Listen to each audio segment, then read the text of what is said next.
We are going to begin with this dramatic scene unfolding in the San Francisco Bay yesterday. A sailboat begins to sink with 9 people on board, the captain refusing to abandon ship. ABC's Melissa Don live with more now. Melissa, tell us more about this rescue in the Bay Area and why it was made a little bit more difficult by the captain.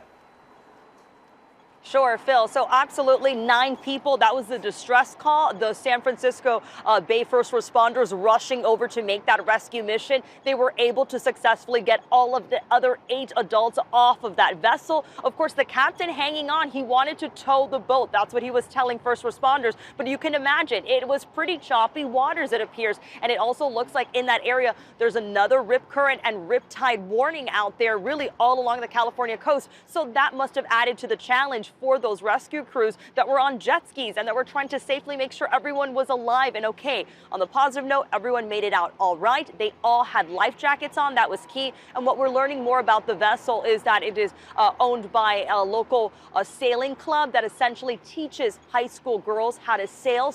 But on board were these alumni from that group that are the teachers, and they were part of a race that yesterday afternoon when all of this happened. Phil? Melissa, we know people love to head to the beach to celebrate and relax, especially this weekend, but rip currents are often a risk this time of year. What can you tell us about that? Absolutely. That is a major concern all throughout California. Like right now we have the sun out, the wind is blowing. It feels really nice out here. There's of course tourists that are visiting, and you think California, year-round beaches. That is the big warning from officials, is to be careful. Parts of San Francisco officials are telling people to not even enter, don't even risk going into the water, just in case you jeopardize, of course, your safety, because that, Phil, is the biggest risk, as we were talking about, as to when someone can get pulled in by a riptide. You can possibly drown. Yeah, and Melissa, we've also heard about some early shark sightings. What are you hearing there, and where's it happening?